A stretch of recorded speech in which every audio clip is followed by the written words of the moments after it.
December 1944, Bastogne, Belgium. The temperature held at -8°C when the first C-47 transport dropped supplies through cloud breaks at 1,400 feet. German commanders had expected the encircled American troops to collapse within 72 hours. No resupply, no reinforcements, winter setting in hard. They had studied Napoleon's retreat from Moscow and von Paulus at Stalingrad.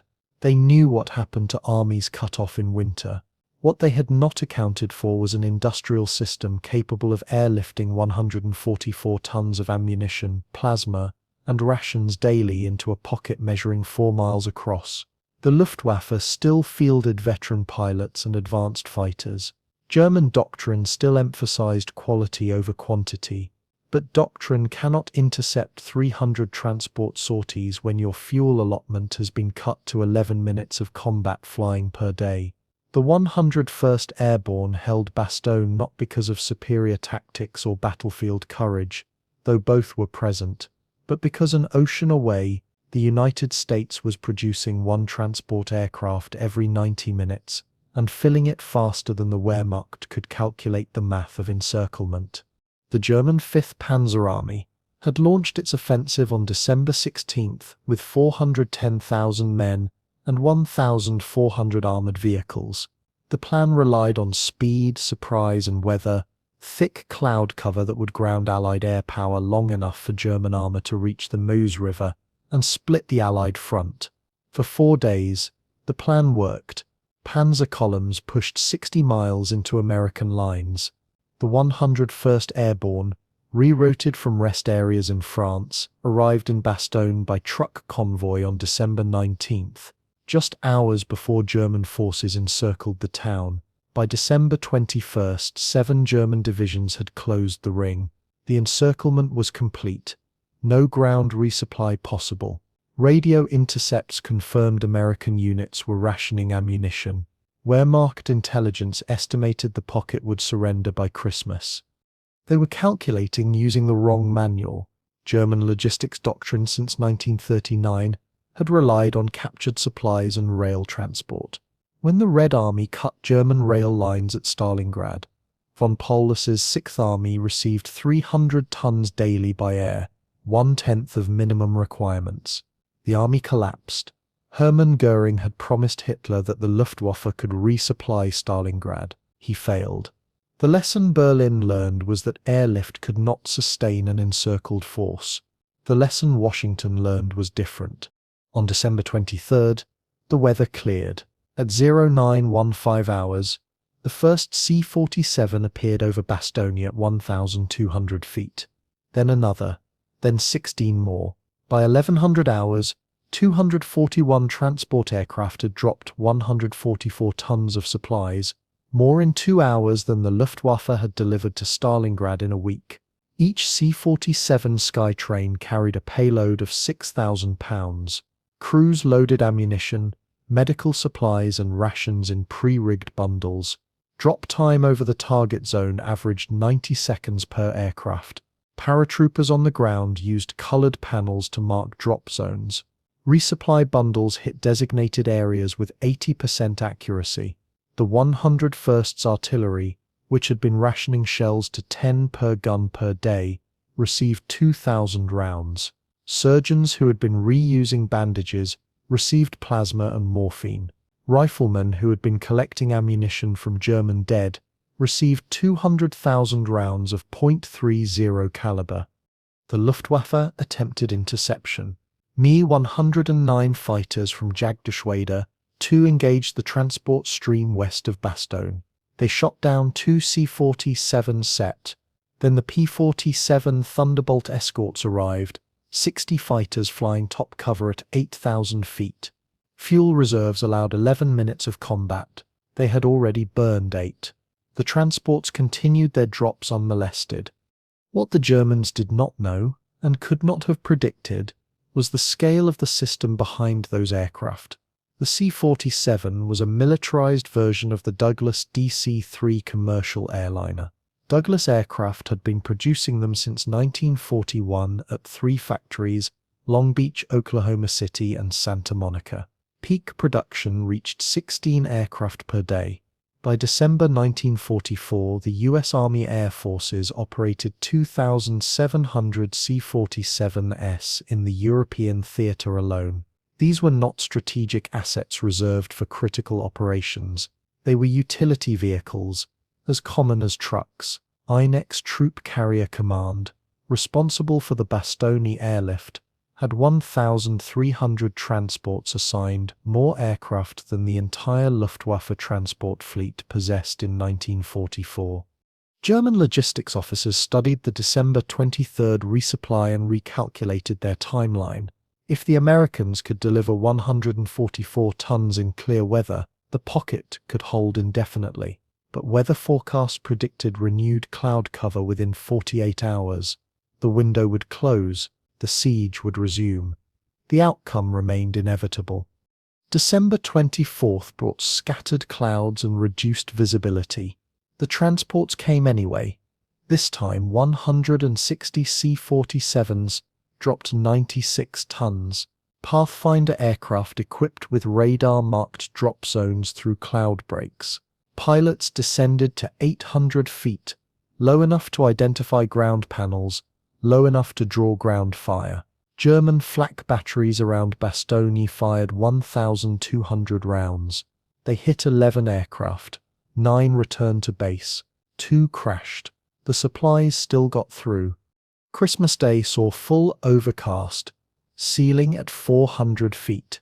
Ike's Troop Carrier Command stood down. Weather below minimums. On the ground, the 101st consumed the last of the airdropped rations.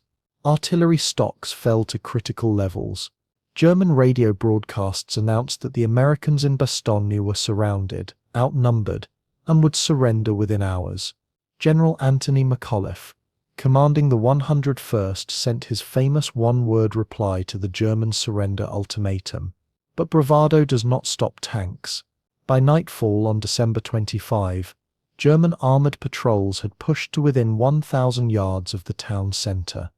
December 26 brought marginal weather, broken clouds, visibility 3 miles. At first light, transport crews filed into briefing rooms at airfields across eastern France and southern England. Mission planners had calculated the 101st's ammunition consumption rate, 80 tons per day during active defense. Medical supplies 12 tons, rations 24 tons, total minimum requirement 116 tons daily. Ike's Troop Carrier Command scheduled 289 sorties. The aircraft began arriving over Bastogne at 10:15 hours. They came in 3 waves stacked at 1,000, 1,500 and 2,000 feet. German anti-aircraft crews fired continuously. Flak bursts bracketed the drop zones. One transport took a direct hit in the left engine and spiraled down trailing smoke. The crew of 5 died on impact. The remaining aircraft held formation. Bundles tumbled from cargo doors. Parachutes blossomed white against grey sky. On the ground, supply teams sprinted through small arms fire to recover bundles before German patrols could reach them. By 1300 hours, the airlift had delivered 162 tons, 46 tons above minimum requirements. That same afternoon, elements of Patton's Third Army broke through German lines south of Bastogne. The siege was lifted. The 101st had held for 7 days. German commanders conducted after-action reviews and tried to understand what had gone wrong. The plan had been sound. The encirclement had been complete. The weather had been favorable. 4 days of cloud cover, exactly as predicted. The American position should have collapsed. Wehrmacht intelligence officers compiled airlift statistics. 962 transport sorties flown, 850 tons delivered, 19 aircraft lost. They forwarded the analysis to Berlin with a note. Enemy possesses airlift capacity exceeding previous estimates by factor of 10. The Americans had not strained their transport fleet to supply Bastogne. They had used 1/4 of available assets in a single sector, while simultaneously running airlift operations in Italy, southern France, and the China-Burma-India theater. The aircraft that flew the Bastogne missions returned to routine cargo runs the following week, hauling fuel, transporting wounded, moving personnel. There was no strategic reallocation, no emergency mobilization. The system simply absorbed a 7-day high-intensity operation without disrupting baseline logistics. The reason traced back to 1940, when the US War Department first examined mobilization requirements for a two-ocean war. Planners calculated that modern industrial warfare consumed material faster than any previous conflict. The German blitzkrieg through France had expended 60,000 tons of ammunition in 6 weeks. The Red Army's defense of Moscow had consumed 200,000 tons in 3 months. American war games projected that a European ground campaign would require moving 40,000 tons of supplies daily across an ocean, then distributing it to armies advancing on multiple axes. Railroads could handle bulk transport to forward depots, but the final miles, depot to division, demanded flexible, all-weather transport immune to interdicted roads and bombed rail lines. That meant aircraft. In 1940, the Army Air Corps operated fewer than 100 transport aircraft, mostly obsolete C-33 CES, with 3,000-pound payloads. The War Department approached Douglas Aircraft with a specification: design a transport that could carry 3 tons, operate from unimproved airstrips, and be simple enough for mass production.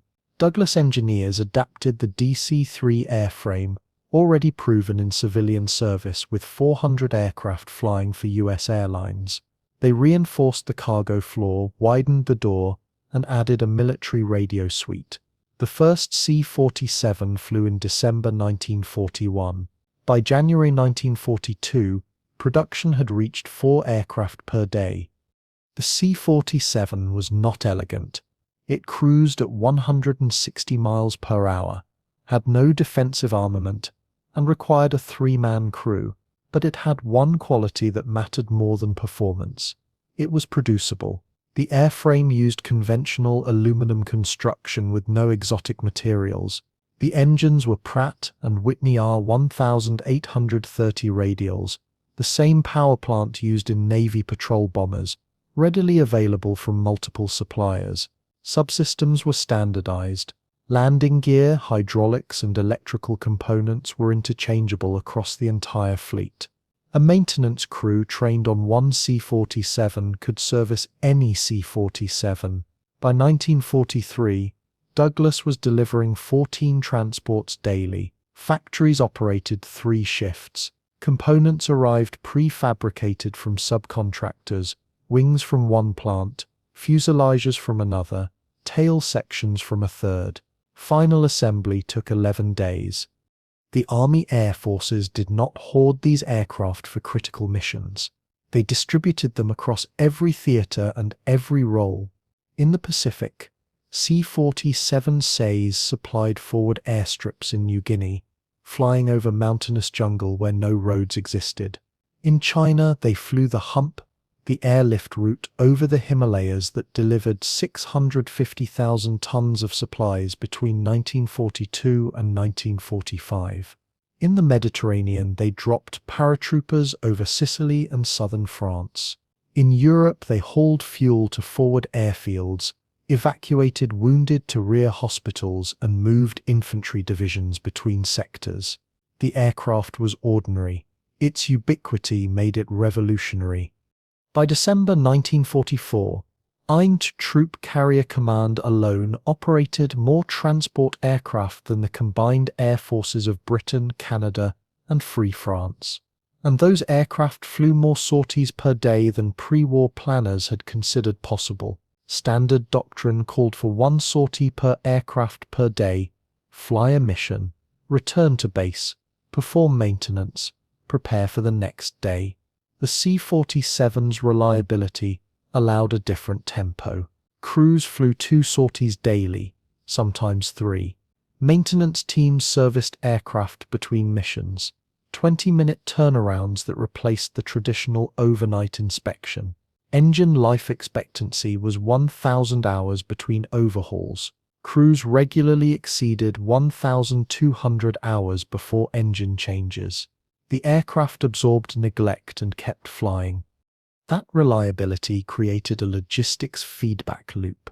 More sorties meant more supplies delivered. More supplies meant advancing armies stayed mobile. Mobile armies required more supplies. The system scaled because the transport fleet scaled. When Patton's Third Army raced across France in August 1944, it consumed 800,000 gallons of fuel daily. Trucks could not keep pace. C-47s flew fuel directly to forward airstrips, landing on dirt runways marked with nothing more than white cloth panels. Crews offloaded 55-gallon drums by hand, took off, and returned for another load. In 5 weeks, transports delivered 22,000 tons of fuel, enough to keep 3 armored divisions moving 400 miles. The Germans never developed an equivalent system. The Luftwaffe operated the Ju-52, a 3-engine transport with a 4,000-pound payload, 2/3 the capacity of a C-47. Production peaked at 500 aircraft annually, 1/10 the American rate. By 1944, most Ju-52s had been destroyed or grounded for lack of fuel. The few remaining aircraft flew VIP transport and medical evacuation, roles where individual flights mattered more than volume. The concept of using transport aircraft as a bulk logistics system never took root. German doctrine treated airlift as emergency stopgap, not primary supply line. That doctrinal gap showed starkly at Bastogne. When the encirclement began, Wehrmacht supply officers calculated that cutting American ground supply lines would force surrender within 4 days. The standard duration an infantry division could sustain combat without resupply. Their calculation was correct for a conventional siege. It did not account for an enemy that treated airlift the same way armies had historically treated wagon trains: continuous, routine, unremarkable. The Bastogne airlift set a pattern repeated across the European theatre in early 1945. When Allied armies crossed the Rhine in March, forward units advanced faster than truck convoys could follow. Transports landed on captured German airfields and offloaded ammunition within hours of the airfield's seizure. When paratroopers jumped at Wessel, C-47s returned to England, reloaded, and flew resupply missions the same day. When Patton's armor ran out of fuel 60 miles inside Germany, a C-47 stream delivered 50,000 gallons in 8 hours, enough to keep the advance moving until ground convoys arrived. None of these operations appeared in newspapers. They generated no medals, no headlines, no dramatic photographs. Historians writing about the European campaign focused on battles, the Bulge, the Rhineland, the drive to Berlin. The airlift vanished into the background, unremarkable because it succeeded so routinely. But German logistics officers understood what they were witnessing. A captured document from January 1945, recovered from a Wehrmacht supply depot, included this analysis. The enemy's advantage is not tactical or technical, it is systemic. They have eliminated the distinction between front line and rear area. Supplies arrive at the point of consumption without intermediate handling. We cannot compete with this. The document was unsigned. It was also accurate. The systemic advantage began not with aircraft but with production planning. In 1940, American automobile manufacturers had produced 5 million vehicles annually, more than the rest of the world combined. That industrial base sat idle during the Depression, operating at 60% capacity. When war came, the War Department did not build new factories. It converted existing ones. Ford's Willow Run plant, originally designed to produce B-24 bombers, employed 42,000 workers and occupied 3.5 million square feet. At peak production, it completed 1 bomber every 63 minutes. Douglas Aircraft's Long Beach plant covered 1.2 million square feet and produced transports on a moving assembly line, 16 aircraft per day rolling off the line like automobiles. The speed of production created surplus. By mid-1944, the Army Air Forces had more aircraft than it had trained crews to fly them. Thousands of C-47s sat in storage depots, awaiting assignment. The surplus allowed commanders to treat aircraft as expendable. When a transport suffered battle damage, crews did not always bother with repairs. They flew the aircraft back to a depot, parked it, and picked up a replacement. Maintenance records from Ein Troop Carrier Command show hundreds of aircraft cycled through combat, retired with repairable damage, and replaced rather than fixed. The economics of abundance made replacement cheaper than repair. That abundance extended beyond aircraft. The C-47 required trained pilots, navigators, and crew chiefs. The Army Air Forces trained 193,000 pilots during the war, graduating 8,000 monthly at peak output. Training bases in Texas, Arizona, and California operated around the clock. Cadets progressed through primary, basic, and advanced flight school in 9 months, half the time required in 1941. The curriculum emphasized standardization. Every pilot learned the same procedures, flew the same maneuvers, used the same radio calls. A pilot trained in Texas could join a squadron in England and fly combat missions the next day without additional briefing. Crew chiefs received similar standardized training. The Army Air Forces Technical Training Command operated schools at 37 bases, teaching hydraulics, engines, electrical systems, and airframes. Courses lasted 12 weeks. Graduates could perform 90% of field maintenance tasks without reference to technical manuals. The manuals themselves were standardized, same format, same terminology, same troubleshooting trees across all aircraft types. A crew chief who learned on a B-17 could service a C-47 with minimal retraining. The system removed individual expertise as a bottleneck. Any trained technician could maintain any aircraft. The logistics extended to spare parts. Each C-47 squadron deployed with a standard parts package, 2 spare engines, 4 propellers, replacement landing gear, hydraulic pumps, fuel pumps, generators, and 10,000 pounds of consumables, fluids, tires, spark plugs, wiring. When a part failed, mechanics did not order replacements. They pulled stock from the squadron package. Resupply convoys automatically replenished the package based on consumption rates tracked by theater logistics centers. The system operated without requisition forms, without approval chains, without delay. Parts flowed from factories to squadrons in a continuous stream, managed by punch card tabulating machines that tracked inventory levels across hundreds of units. Those punch card systems represented another invisible advantage. IBM had developed mechanical computers in the 1930s for business applications, payroll, inventory, accounting. The War Department adapted them for military logistics. Every supply depot used IBM machines to track stockpiles. Every port used them to manage cargo manifests. Every theater headquarters used them to calculate consumption rates and predict requirements. The machines processed thousands of data cards per hour, generating reports that identified shortages before they occurred. When a C-47 squadron in France showed elevated engine failure rates, the IBM system flagged it, traced the parts batch to a specific factory, and rerouted subsequent production to alternative suppliers, all without human intervention beyond the initial programming. The Germans used paper ledgers. Supply officers manually tallied inventories, wrote requisitions by hand, and waited days for approvals. A Luftwaffe squadron requesting spare engines submitted forms through 4 levels of command before receiving authorization to withdraw parts from depot stock. The process took 2 weeks in optimal conditions, longer when transportation networks were disrupted. By the time parts arrived, the aircraft might have been destroyed, the squadron relocated, or the tactical situation changed.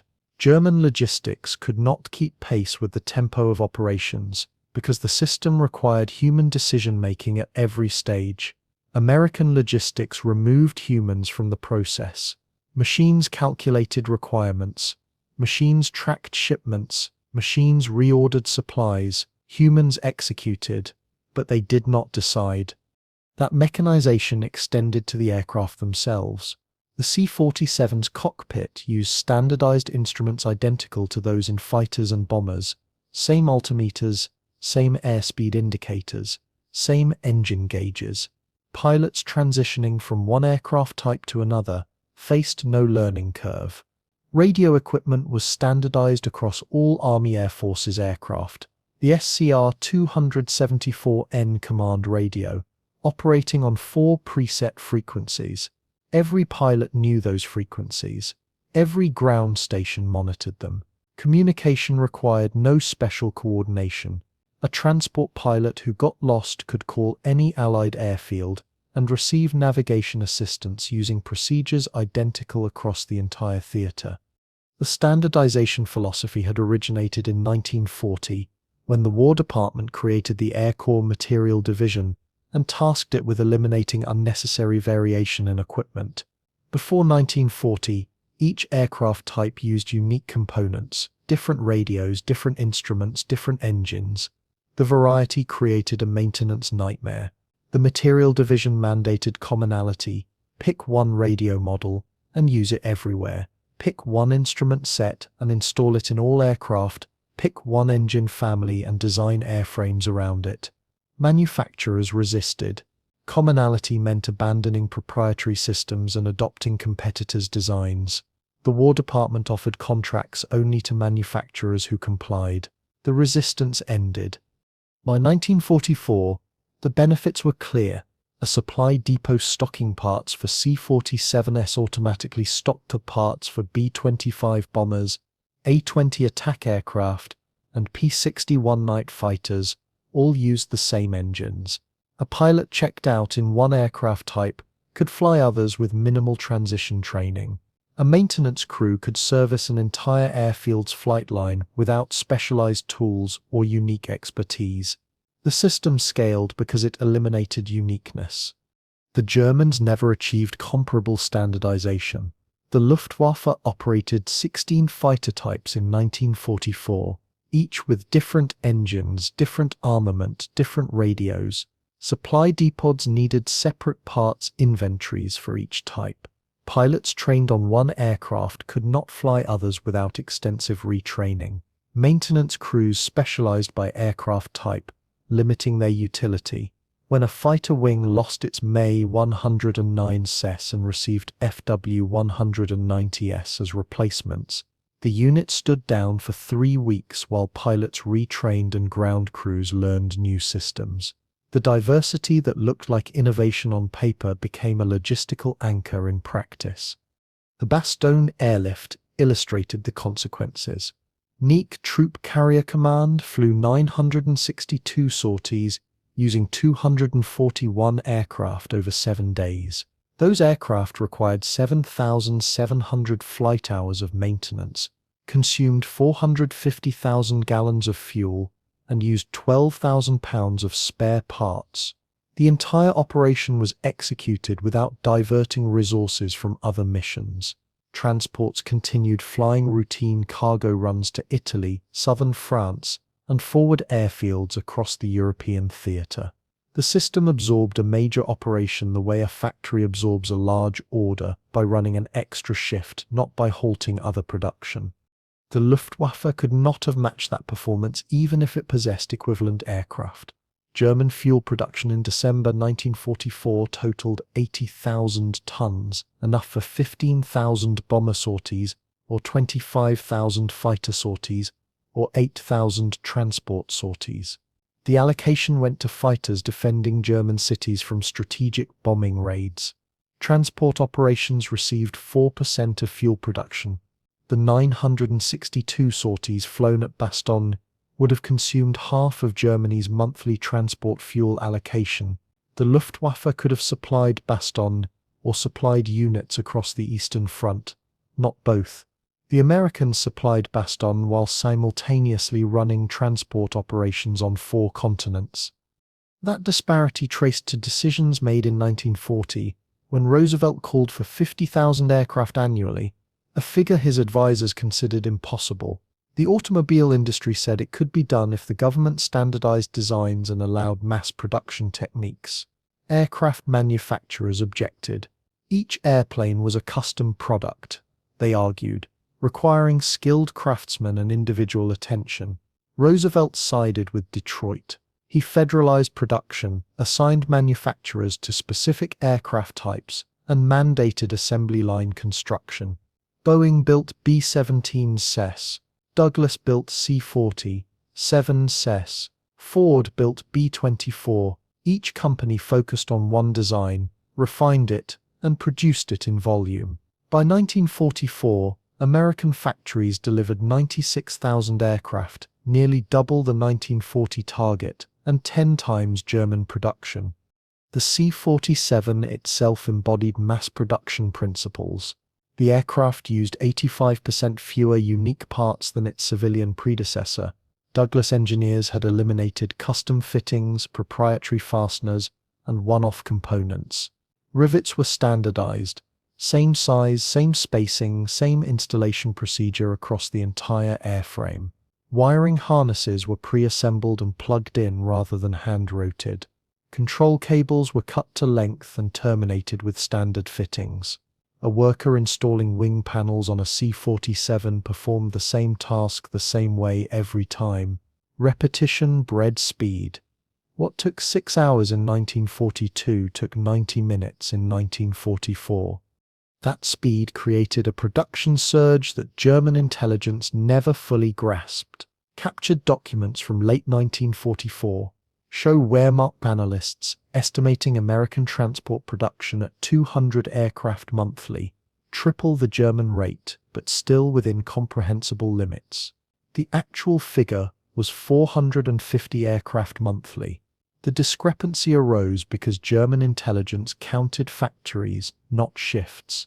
Douglas aircraft ran 3 shifts at Long Beach, 3 shifts at Oklahoma City, 3 shifts at Santa Monica. Each shift produced aircraft. German analysts saw 3 factories. They missed that each factory operated 24 hours a day.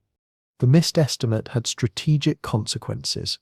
When German planners assessed Allied logistics capabilities, they used conservative assumptions: 200 transports produced monthly, 50% operational readiness, 1 sortie per aircraft per day. Those assumptions suggested the Allies could sustain airlift operations at moderate scale, enough to supply isolated garrisons, not enough to support major ground offensives. Bastogne shattered those assumptions. The Americans flew 962 sorties in 7 days using 1/4 of available theater assets, while maintaining normal operations elsewhere. The math did not work unless American production exceeded German estimates by a factor of 3, and operational readiness exceeded 80%, and aircraft flew multiple sorties daily. All 3 were true. German logistics officers wrote reports arguing that such performance was unsustainable, that the Americans were burning through reserves, that the system would collapse under its own weight. The reports reflected doctrinal bias more than analysis. German military thinking since the 19th century had emphasized operational art, the skillful maneuver of forces to achieve decisive battlefield victories. Logistics existed to enable operations, not define them. The idea that logistics could be the decisive factor seemed absurd. Wars were won by superior tactics, better trained soldiers, and technological innovation. Supply lines were important, but they were background details. American doctrine inverted that logic. The US Army defined logistics as the bridge between the economy and the battlefield. Tactics mattered, training mattered, technology mattered, but all of it rested on a foundation of industrial output and distribution systems. An army with inferior tactics but superior logistics would outlast an army with superior tactics but inferior logistics. The principle dated to the Civil War, when Union armies won not through battlefield brilliance, but through the systematic destruction of Confederate logistics. Sherman's march through Georgia did not seek battle. It destroyed railroads, burned warehouses, and eliminated the economic base that sustained Confederate armies. The lesson American officers learned was that the ability to sustain operations mattered more than the ability to win individual battles.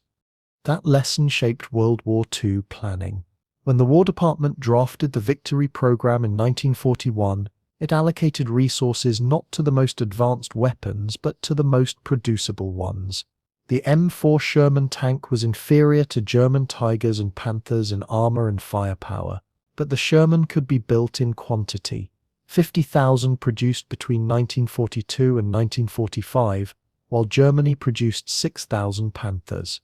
The Sherman won not through superior design but through overwhelming numbers. The same logic applied to aircraft. The C-47 was slower than German transports, carried less cargo, and had shorter range. But it could be produced faster, maintained more easily, and operated from cruder airfields. Those qualities mattered more than performance specifications. The Bastogne airlift proved the logic. The 101st Airborne held because they received 850 tons of supplies in 7 days, not because American transports were superior aircraft, but because there were enough of them flying enough sorties to deliver the tonnage required. The Luftwaffe had better pilots, more advanced fighters, and decades of operational experience. None of it mattered when facing an enemy who could put 300 transports over a single target and absorb losses without disrupting the mission. On December 27th, the day after Patton's relief column reached Bastogne, ein Troop Carrier Command stood down from emergency operations. The C-47s returned to routine missions, hauling fuel, moving personnel, evacuating wounded. No ceremonies marked the airlift's end. Crews filed after-action reports and moved on. The 962 sorties became a data point in monthly logistics summaries, filed alongside thousands of other flights that constituted the background hum of industrial warfare. But in German command posts, the implications registered. A captured Panzer Division commander's diary from January 1945 included this entry. "We cannot win a war of material. Every tank we destroy is replaced within a week. Every aircraft we shoot down is replaced within a day. We calculate casualties and think we are winning. The enemy does not calculate casualties. They calculate production rates." The entry was defeatist by German standards. It was also accurate. The mathematics of production had reversed historical patterns. For most of military history, defenders held the advantage. Fortified positions, interior lines, and defensive tactics allowed smaller forces to hold off larger attackers. Attackers needed numerical superiority, traditionally 3-1, to overcome defensive advantages. But industrial warfare changed the equation. An attacker with superior logistics could sustain operations indefinitely, grinding down defenders through continuous pressure. The defenders' advantages, fortifications, interior lines, defensive positions, meant nothing if they could not be resupplied. Bastogne illustrated the principle. The 101st held a surrounded position against overwhelming enemy forces, not through defensive brilliance, but through logistical connectivity. As long as supplies arrived, the pocket held. The Germans could not replicate the model. Their logistics network had been built for short, victorious campaigns, blitzkrieg operations lasting weeks, supported by captured supplies and rail transport. The system worked in Poland, France, and the early months of the Russian campaign. It collapsed when campaigns extended beyond initial projections. By 1944, German logistics operated in a state of permanent crisis. Units received 30% of required supplies. Armor divisions sat idle for lack of fuel. Infantry divisions went into combat at half strength. The Wehrmacht was not defeated by superior Allied tactics. It was starved. That starvation played out most clearly in the air. The Luftwaffe in late 1944 still fielded advanced aircraft, Me-262 jet fighters, He-219 night fighters, FW-190D high-altitude interceptors. Pilots flying these aircraft achieved impressive kill ratios, but the aircraft flew infrequently. Fuel shortages, limited training flights to 30 minutes weekly. Combat sorties received priority, but even those were rationed. 11 minutes of combat flying per mission, calculated to the minute based on fuel consumption rates and available stocks. Pilots took off, climbed to intercept altitude, engaged Allied bombers, and returned to base with tanks nearly empty. There was no margin for extended combat, no reserves for emergencies, no surplus for practice. American pilots, by contrast, flew training missions daily, logged hundreds of hours before entering combat, and operated with fuel reserves that allowed extended patrol times. The P-47 Thunderbolt carried 305 gallons of internal fuel plus two 150-gallon external tanks, enough for 4 hours of flight time. Pilots routinely flew 3-hour missions and landed with an hour of fuel remaining. The surplus allowed mistakes. A pilot who got lost could afford to search for landmarks. A pilot who encountered unexpected combat could stay engaged rather than breaking off to conserve fuel. The margin for error was built into the system. That margin defined the American way of war. Tactics assumed abundance. Infantry squads carried twice the ammunition of German counterparts because supply trucks delivered continuously. Artillery batteries fired 10 times the shells because stockpiles were replenished daily. Armored divisions advanced without waiting for fuel convoys because tanker aircraft delivered fuel directly to forward areas. The abundance allowed aggressiveness. Commanders did not calculate whether they had enough supplies to complete an operation. They assumed supplies would arrive and planned accordingly. The assumption held because the logistics system was over-engineered. Planners calculated requirements, then doubled them. If an infantry division needed 500 tons daily, the supply network delivered 1,000 tons. The excess created buffers that absorbed disruptions. When a supply convoy was ambushed, units still had enough stockpiled to continue operations. When weather-grounded transports, the surplus from previous deliveries filled the gap. The Germans operated on thin margins. The Americans operated on fat margins. Thin margins are efficient. Fat margins are resilient. In industrial warfare, resilience matters more than efficiency. Bastogne demonstrated resilience. The airlift succeeded not because of perfect planning, but because the system tolerated imperfection. 19 aircraft were lost, 8% of assigned strength. In a thin margin system, those losses would have reduced delivery tonnage below critical thresholds.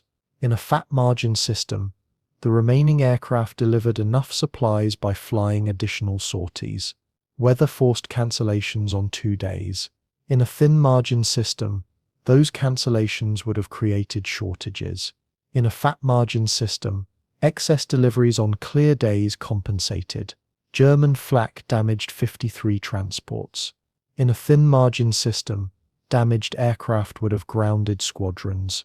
In a fat margin system, damaged aircraft were replaced from reserves and operations continued uninterrupted. The fat margin had a cost. American logistics consumed vast resources. Transport aircraft that could have been bombers, trucks that could have been tanks, fuel that could have powered additional combat missions. German planners saw that consumption and considered it wasteful. They calculated that the Americans spent 3 tons of supplies delivering 1 ton to the front. The ratio seemed inefficient, but efficiency is relative. The Germans spent 1 ton delivering 1 ton to the front, when supplies arrived at all. An inefficient system that delivers is superior to an efficient system that fails. By January 1945, Wehrmacht commanders understood they faced an enemy with fundamentally different capabilities. A captured Luftwaffe staff study from that month analyzed Allied air transport and concluded, the enemy has solved logistics through excess capacity. They possess more transport than required and use the surplus to compensate for losses and disruptions. We have sufficient transport for peacetime requirements. In war, sufficiency is insufficiency. The Americans do not calculate sufficiency. They calculate dominance. The study recommended Germany adopt similar excess capacity. It was written 3 months before Germany surrendered. There was no time to implement the recommendations, no industrial capacity to build additional transports, no fuel to fly them. The study's conclusion reflected a broader realization spreading through German command circles in early 1945. The war was not being lost on battlefields. It was being lost in factories, shipyards, and logistics networks an ocean away. For every tank Germany produced, the Americans produced 5. For every aircraft Germany built, the Americans built 10. For every gallon of fuel Germany refined, the Americans refined 50. The ratios were overwhelming. Tactical brilliance could not overcome them. Operational art could not compensate. The Wehrmacht could win individual battles and still lose the war because the enemy possessed the industrial capacity to replace losses faster than Germany could inflict them. That industrial capacity manifested most visibly in the air. American bomber raids over Germany in 1944 involved 1,000 aircraft missions, formations so large they stretched for miles. Luftwaffe fighters would intercept, shoot down 30 bombers, and consider it a victory. The next day, 1,000 bombers would return. The 30 losses had been replaced overnight. German factories could produce 30 fighters to replace the losses their pilots had inflicted, but they could not produce the fuel to fly them, the ammunition to arm them, or the pilots to fly them. The Americans lost 30 crews. They graduated 60 replacement crews from training schools that week. The arithmetic was relentless. The C-47 fleet embodied that arithmetic. In 1944 alone, Douglas delivered 4,853 transports. Losses in all theaters totaled 312 aircraft. Net gain, 4,541 transports added to operational strength. The fleet grew even while absorbing combat losses. The Germans lost 1,200 transports in 1944 and produced 507 replacements. Net loss, 693 aircraft. The fleet shrank. By December 1944, the Luftwaffe transport force consisted of 180 operational aircraft. Ein Troop Carrier Command operated 1,300 in a single sector of a single theater. The disparity extended beyond numbers to operational tempo. American transports flew an average of 12 sorties weekly. German transports flew 2. Higher operational tempo meant higher utilization. More ton-miles delivered per aircraft. More sorties per airframe. More effective use of limited assets. But higher tempo required robust maintenance, plentiful spare parts, and trained ground crews. The Americans had all three. The Germans had none. Luftwaffe transports sat idle, awaiting parts that never arrived, maintained by crews stretched across too many aircraft types, flying only when missions were critical enough to justify consuming irreplaceable fuel reserves. The contrast illustrated a fundamental principle: military power in industrial warfare flows not from the quality of weapons, but from the capacity to employ them continuously. A superior weapon that flies once a week is inferior to an adequate weapon that flies daily. The Ju-52 was arguably a better aircraft than the C-47 by some measures: more robust construction, better short-field performance, superior handling at low speeds. None of those qualities mattered when the Ju-52 fleet flew 360 annual sorties per aircraft, while the C-47 fleet flew 624. The aircraft that flew more delivered more cargo, gained more operational experience, and influenced more battles. Quality without quantity is theory. Quantity without quality is still mass. Bastogne proved the principle in the starkest terms. German forces surrounded an American position and calculated victory based on the historical precedent that surrounded forces without resupply collapse within days. The precedent was sound. The calculation was wrong because it assumed logistics followed historical patterns. The Americans had replaced wagon trains with aircraft, replaced intermittent resupply with continuous airlift, and replaced calculated sufficiency with engineered excess. The surrounded force did not collapse.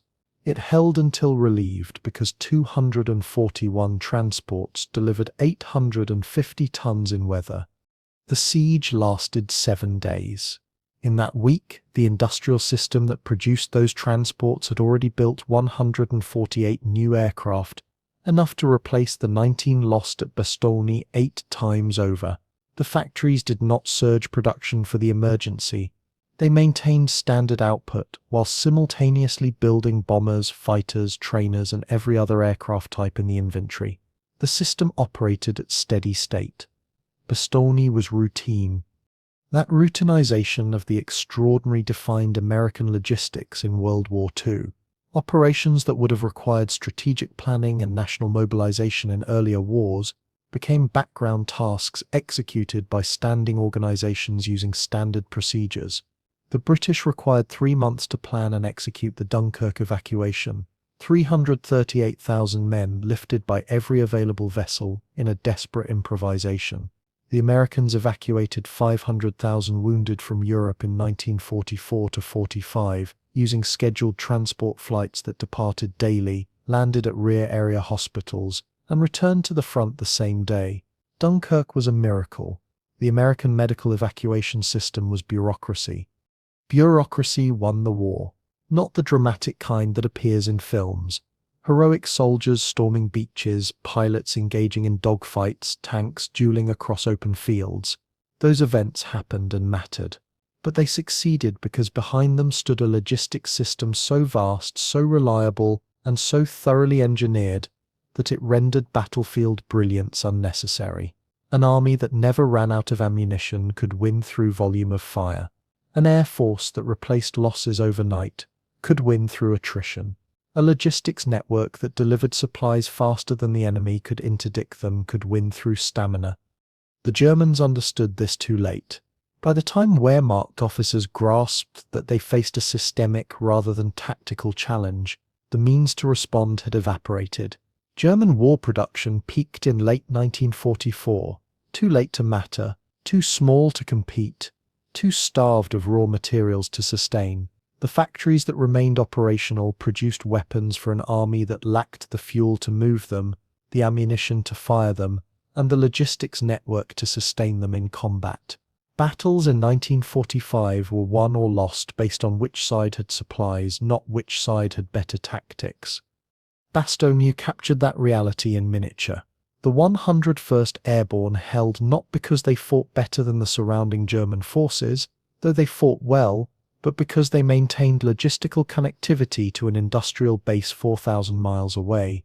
That base produced aircraft faster than the enemy could destroy them, delivered supplies faster than units could consume them, and replaced losses faster than combat could inflict them. The mathematics of industrial production had become the mathematics of battlefield victory. The side with more factories won. The side with better logistics won. The side that could absorb disruption and maintain operations won. Bastogne was an equation that resolved in favor of the side with excess transport capacity. The German commanders who ordered the siege understood warfare as it had been practiced for centuries. Cut the supply lines, isolate the enemy, wait for collapse. The formula had worked at Sedan, at Tannenberg, at Stalingrad. It failed at Bastogne because the Americans had rewritten the formula. Supply lines were no longer roads and railroads that could be cut. They were air routes immune to encirclement. Isolation was impossible when aircraft flew overhead. Collapse never came because resupply never stopped. The siege failed not because of tactical errors but because the foundational assumptions were obsolete. That obsolescence spread across the German military in early 1945. Tactics that had worked for decades suddenly failed. Defensive positions that should have held for weeks fell in days. Counterattacks that should have regained lost ground gained nothing. The German army had not forgotten how to fight. The nature of fighting had changed. Industrial capacity had become the decisive weapon, and Germany no longer possessed it in competitive quantities. The Wehrmacht still fielded competent soldiers, experienced officers, and advanced equipment. But soldiers without ammunition, officers without fuel, and equipment without spare parts were useless. By April 1945, German units surrendered not because they were defeated in battle, but because they had nothing left to fight with. The contrast between German starvation and American abundance was nowhere more visible than in logistics. When American forces crossed the Rhine, they established supply depots that stockpiled 30,000 tons before offensive operations began.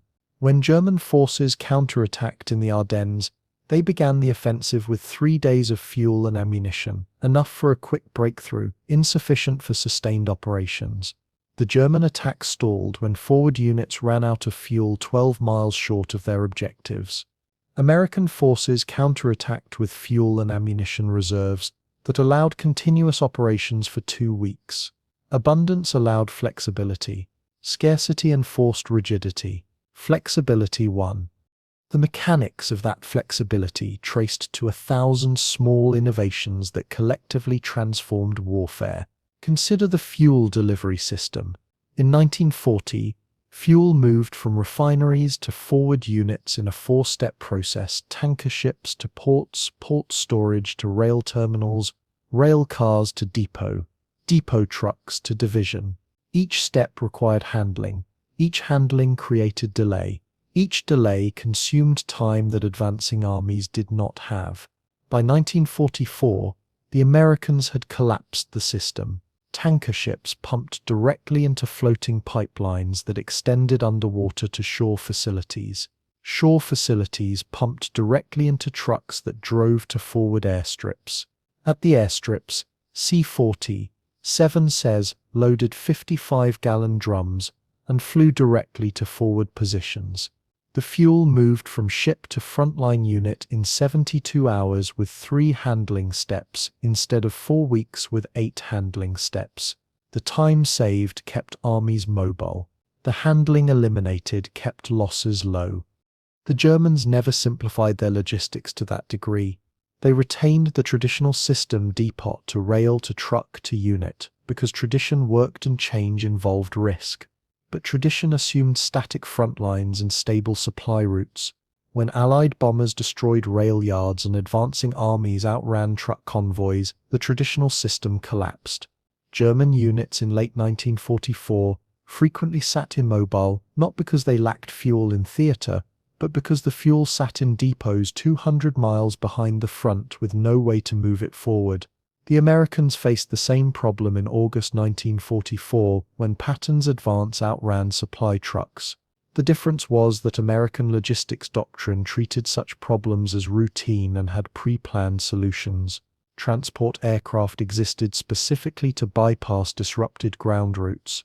The doctrine worked because the industrial base produced enough aircraft to make airlift routine rather than emergency. That transformation from emergency to routine characterized American logistics throughout the war. Tasks that required heroic improvisation in 1942 became standard procedure by 1944. The early North Africa landings involved chaotic beach operations where supplies piled up randomly and units scrounged for essentials. By Normandy, beach operations ran on schedules measured in minutes. LSTs beached on rising tides, unloaded on timetables coordinated with inland truck convoys, and departed on falling tides to return for another load. The system moved 20,000 tons daily across beaches that had moved 2,000 tons daily 2 years earlier. The tenfold increase came not from working harder but from systematizing operations that had been ad hoc. The systematization extended to maintenance. In 1942, aircraft maintenance required skilled mechanics who learned by apprenticeship and improvised repairs using whatever materials were available. By 1944, the Army Air Forces had reduced maintenance to a series of standardized procedures performed by technicians following printed checklists. The checklists covered every common failure mode. Technicians followed the flowchart symptom to test to replacement, without understanding the underlying systems. The approach eliminated expertise as a requirement. A high school graduate with 12 weeks of training could maintain aircraft as effectively as a pre-war mechanic with 5 years of experience. The democratization of expertise allowed the military to train hundreds of thousands of maintainers in the time it would have taken to train thousands of craftsmen. That same democratization applied to everything from navigation to supply requisitions. Navigation traditionally required skilled dead reckoning, calculating position from compass headings, elapsed time, and estimated wind drift. Errors accumulated over distance.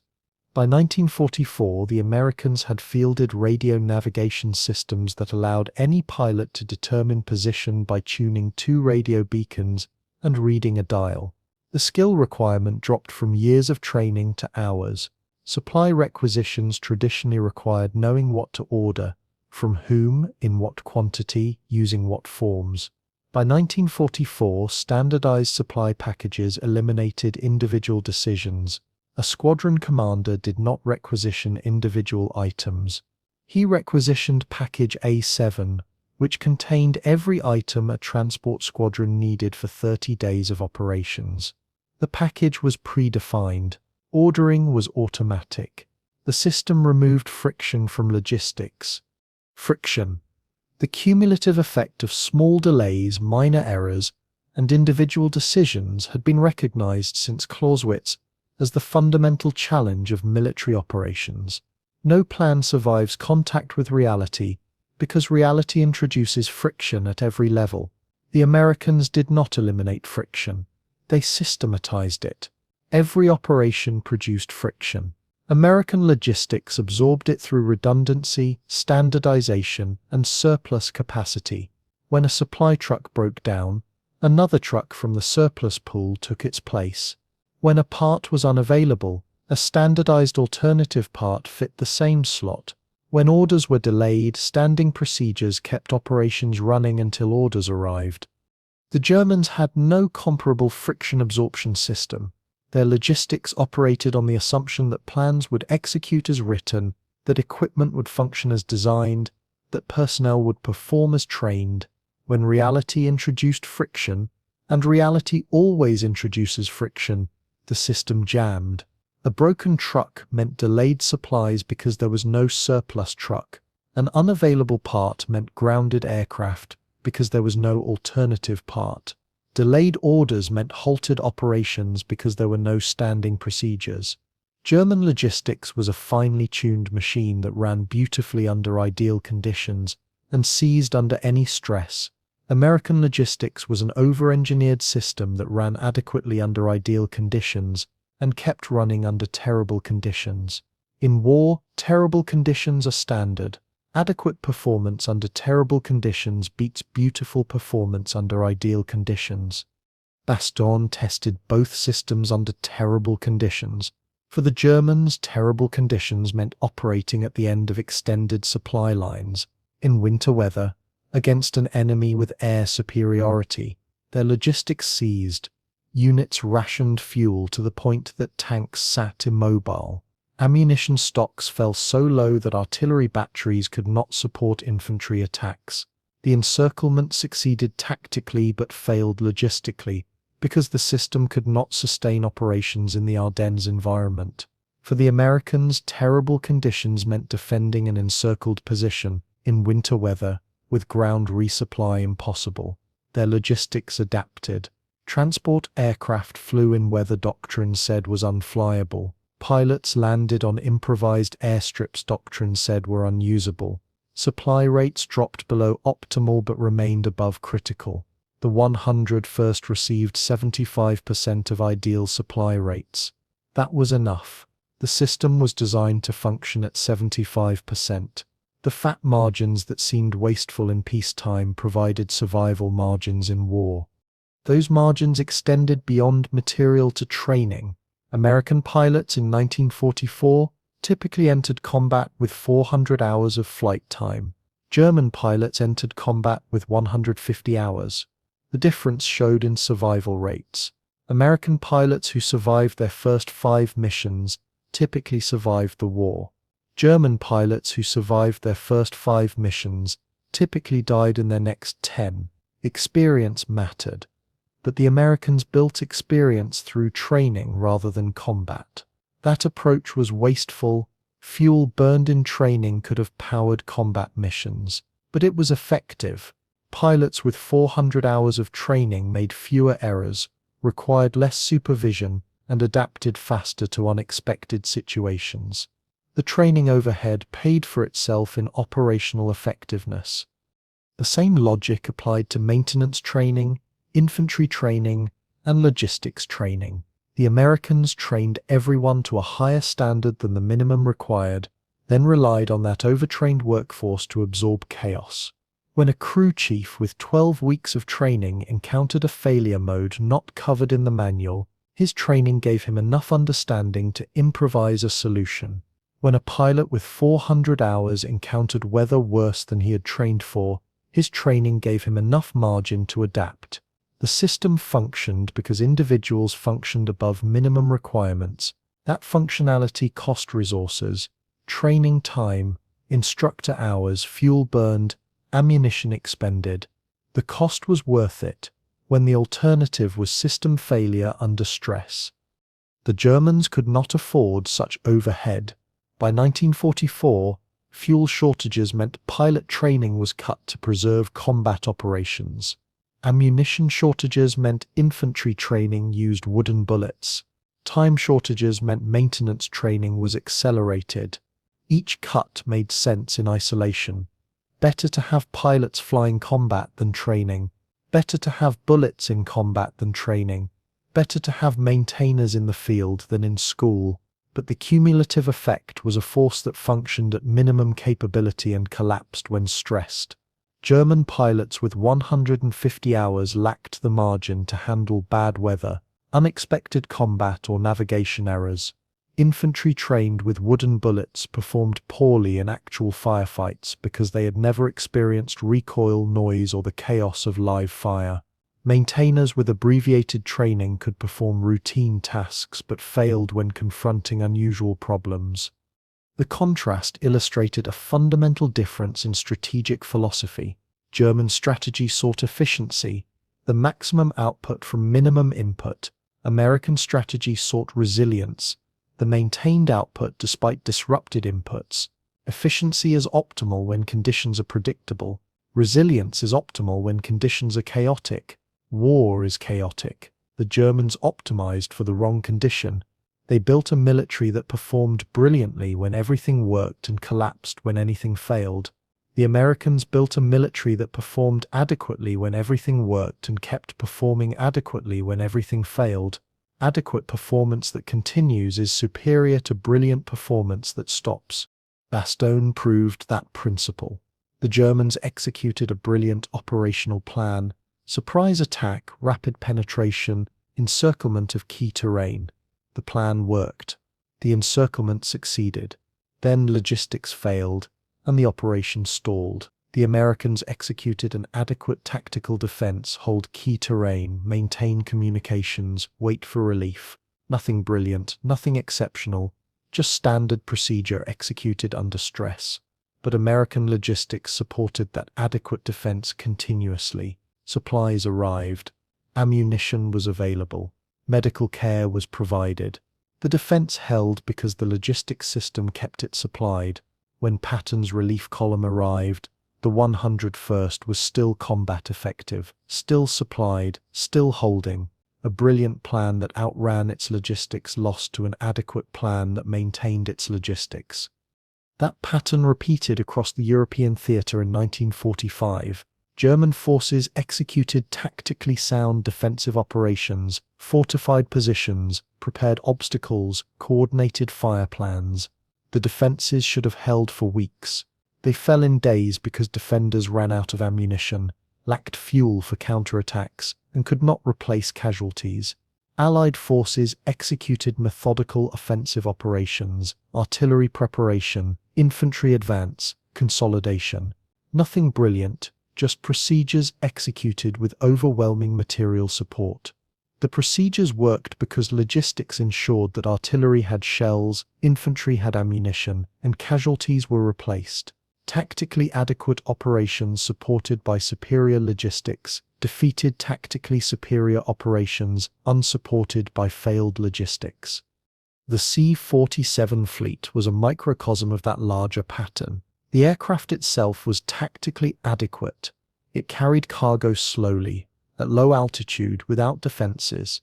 Dozens of aircraft designs on paper were superior, but none were produced in quantity, maintained as easily, or operated as reliably.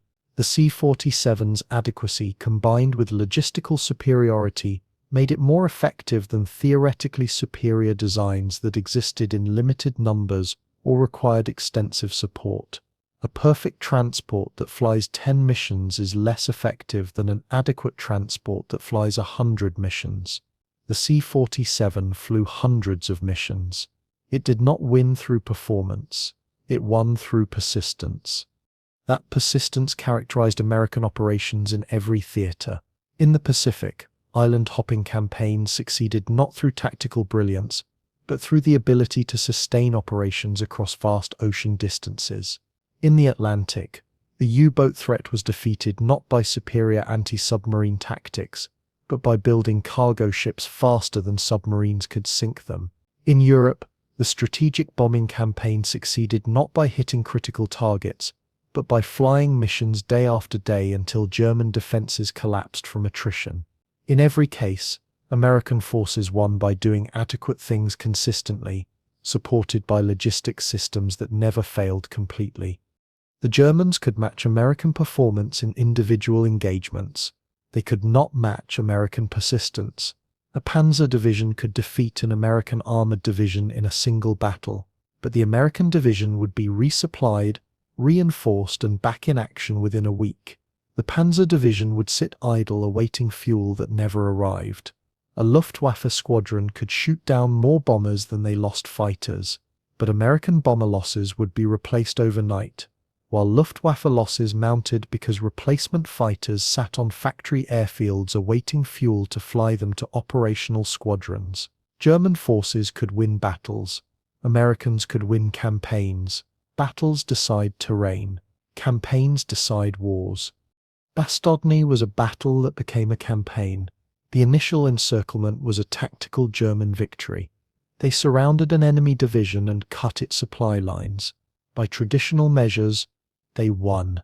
But the Americans transformed the tactical defeat into an operational stalemate by sustaining the encircled division through airlift. The stalemate became a strategic defeat for Germany when the resources committed to maintaining the encirclement exceeded the resources required to sustain the defense. The Germans tied down 7 divisions attempting to reduce a pocket that the Americans sustained with a quarter of their transport fleet. The mathematics favored the defender because the defender's logistics were more efficient than the attacker's logistics. That efficiency came not from tactical cleverness, but from an industrial base that produced transport aircraft faster than they could be used. The siege lasted 7 days. Had it lasted 7 weeks, the outcome would have been the same. American logistics could sustain the pocket indefinitely. German logistics could not sustain the siege indefinitely. Time favored the side with functional logistics. The Americans had time. The Germans did not. Every day the siege continued. The Wehrmacht burned fuel it could not replace, fired ammunition it could not replenish, and consumed supplies it could not restore. The Americans delivered supplies faster than the 101st could consume them. Stockpiles grew. By December 26, the besieged force had more supplies than when the siege began. That mathematics of accumulation versus depletion determined the war's outcome. The Allies accumulated strength faster than they consumed it in combat. The Germans consumed strength faster than they could replace it from production. Every battle, the Allies emerged stronger in relative terms. Every battle, the Germans emerged weaker. The trend was irreversible once it began. By 1944, German logistics could not support sustained operations anywhere. Units attacked until they exhausted supplies, then halted until supplies arrived. Supplies never arrived in sufficient quantity. Operations became episodic. Brief attacks followed by long pauses. The Allies maintained continuous operations. Continuous operations beat episodic operations. Persistence beat brilliance. December 1944, in Bastogne demonstrated that wars are won not by the army with the best tactics, but by the army that never runs out of ammunition. The 101st Airborne did not run out. The mathematics of American industrial logistics ensured that, while German commanders studied history and calculated collapse timelines, American factories built aircraft at 14 per day and kept them flying at rates the Luftwaffe had never imagined. The Germans lost Bastogne the moment they assumed encirclement would work the way it had always worked. They lost the war the moment they entered it against an economy that could outproduce them 10-1, and an industrial system that treated excess capacity as standard practice. Abundance in its purest form. More than 10,000 aircraft produced during the war years, more than 3 billion ton-miles flown across every combat theatre, more than 100,000 casualties evacuated from frontline aid stations to rear hospitals, many of whom survived wounds that would have been fatal in earlier wars, more than 2 million personnel transported between theatres, eliminating the months-long sea voyages that had characterized military deployments throughout history. More than 50 major airborne operations supported, from Sicily to the Rhine crossing. The aircraft was so common, so ubiquitous, so thoroughly integrated into military operations that it disappeared into the organizational background. Crews did not think of flying C-47s as anything noteworthy. It was routine work, comparable to driving supply trucks or loading cargo ships. The aircraft itself was unremarkable by any performance metric. No superlatives applied, no unique capabilities distinguished it, no dramatic technical innovations set it apart. It simply flew cargo from departure point to destination, repeatedly, reliably in vast quantities. That routine reliability won Bastogne, sustained Allied logistics across Europe, and helped bring the war to its conclusion. Historians studying the European campaign naturally focus on battles and commanders, on Patton's aggressive advances and Montgomery's cautious set-piece operations, on Eisenhower's coalition management and Roosevelt's strategic diplomacy. Those factors mattered significantly, but beneath them ran an underlying current of industrial logistics that ultimately determined what became operationally possible. Armies advanced when supplies arrived at railheads and forward depots. Offensives stalled when logistics networks broke down under the strain of rapid movement. Victory belonged to the military force that could sustain operations longer, move forces faster across greater distances, and absorb tactical setbacks without operational collapse. The Americans demonstrated those capabilities throughout the war. The Germans could not match them after 1942. Bastogne was merely one data point in a much larger pattern that repeated itself across every theatre of operations. The side with more transport aircraft, more production factories, and more engineering capacity for excess production won. The side with superior operational doctrine but inferior logistics capacity lost. The side with better trained individual soldiers but inadequate ammunition supplies lost. The side with more advanced tank designs but insufficient fuel to operate them lost. Ideology proved meaningless when artillery fell silent for lack of shells. Quality craftsmanship proved meaningless when the crafted product sat immobile for lack of fuel. Superior military doctrine proved meaningless when the doctrine assumed supply levels that logistics could no longer provide. Mathematics won. Industrial arithmetic determined outcomes. Production rates decided campaigns. And the C-47, unremarkable in every specification except quantity and reliability, became the arithmetic made airborne. It embodied the American approach to industrial warfare: build adequate equipment in overwhelming quantities, distribute it widely, operate it routinely, replace losses automatically, and win through persistent application of material superiority. The aircraft that German intelligence officers called ordinary and American crews called routine delivered victory through sheer relentless presence. Every day, C-47 smoothed supplies forward and wounded rearward. Every day, they bridged the gap between industrial production and tactical consumption. Every day, they converted factory output into battlefield capability. The conversion happened so reliably, so predictably, so mundanely that it became invisible to contemporary observers. Only in retrospect does the scale become apparent. Only when examining the aggregate numbers does the impact emerge. Only when comparing German capabilities to American capabilities does the decisive advantage reveal itself. Bastogne crystallized that advantage into a single week-long demonstration. An encircled force that historical precedent said must collapse held instead, because 241 transports flew 962 sorties and delivered 850 tons. The tonnage was not exceptional by American standards. IH Troop Carrier Command moved more freight in routine weekly operations than it delivered to Bastogne in crisis operations, but the tonnage was impossible by German standards. The Luftwaffe could not have sustained such an airlift for 7 days across its entire theatre of operations, much less into a single besieged town. The disparity was not tactical. It was not technical. It was not technical. It was industrial. The Americans possessed an industrial base that treated a major military crisis as a routine logistics problem. The Germans possessed an industrial base that could not support routine logistics operations, even under optimal conditions. That industrial disparity shaped every battle fought after 1943. In Italy, Allied forces advanced up the peninsula supplied by transports landing on captured airfields hours after their seizure.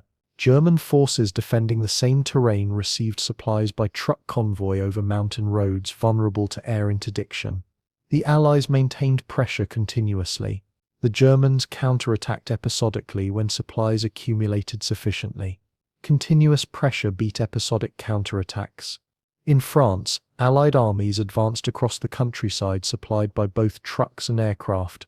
German armies defending French territory received supplies by rail until the rails were bombed, then by truck until the trucks ran out of fuel, then not at all.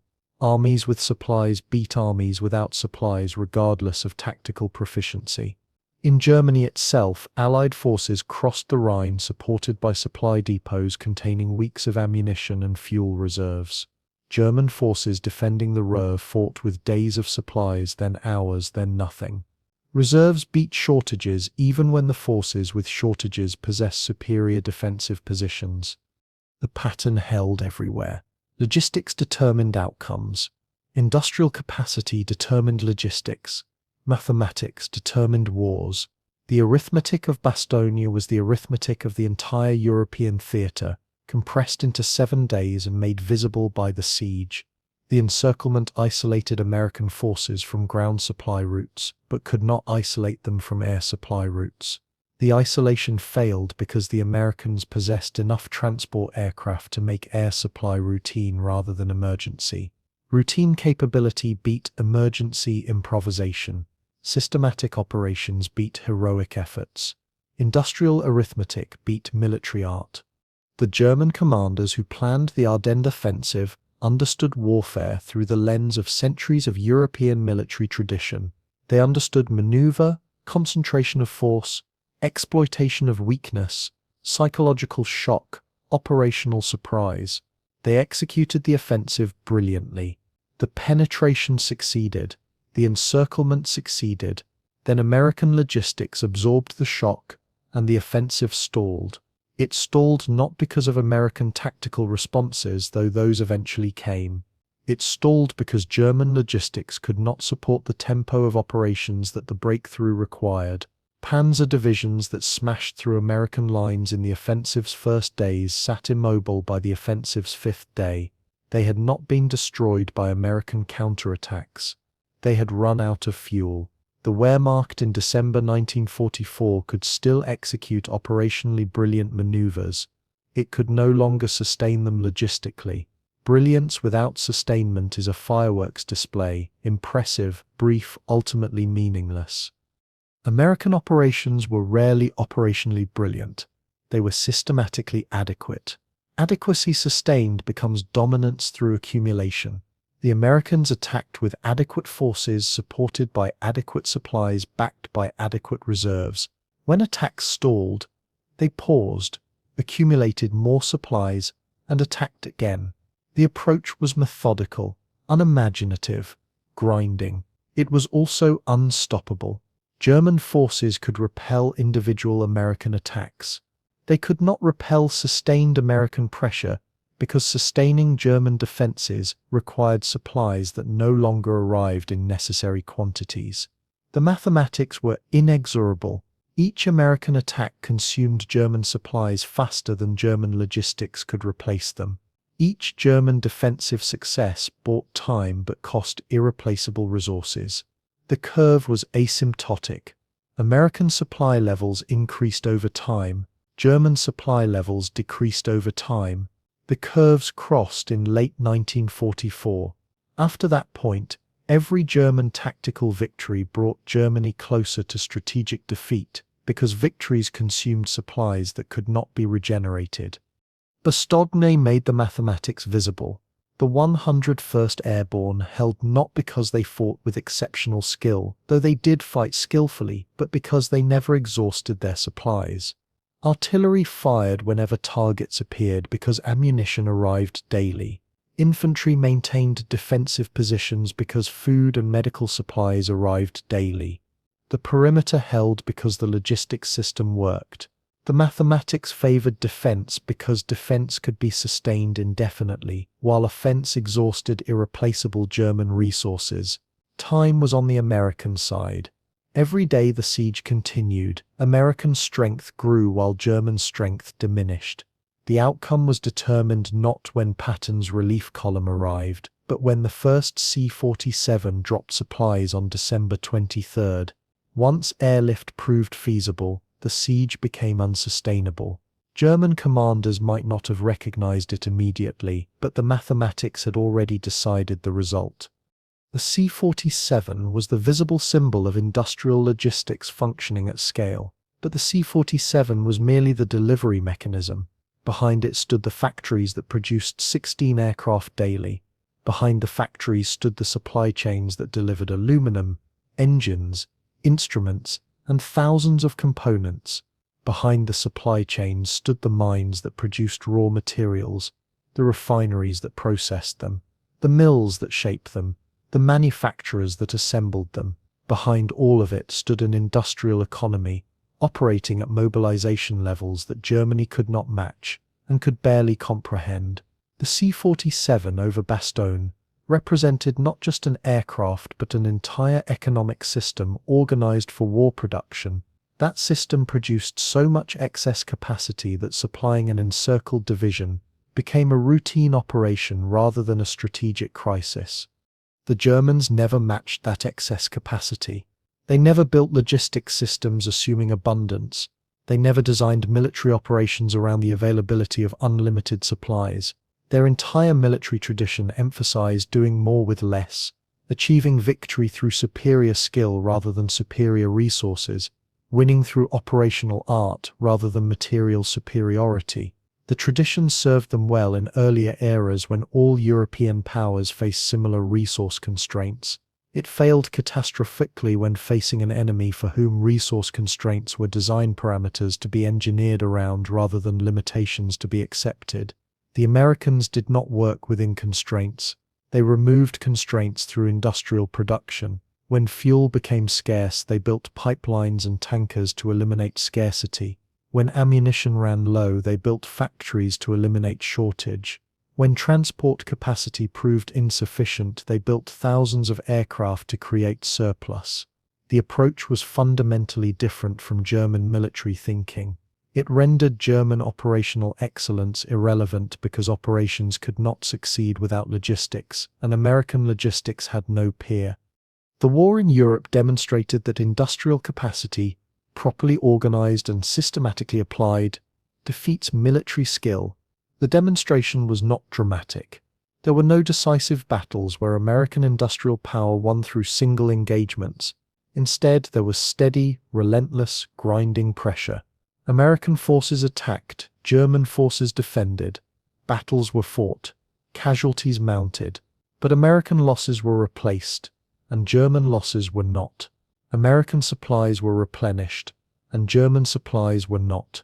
American offensives resumed after pauses, and German offensives never resumed at all. The accumulation of small advantages, more trucks, more fuel, more ammunition, more aircraft, more supplies, became decisive advantage through persistence over time. Bastogne was the pattern made visible. The siege demonstrated in miniature what the entire war demonstrated in aggregate. Logistics beats tactics. Production beats skill. Mathematics beats art. The Germans lost Bastogne. They lost it the moment they assumed encirclement would work according to historical patterns. They lost the war the moment they entered it against an industrial power that could outproduce them by orders of magnitude. The siege ended when Patton's relief column broke through on December 26th.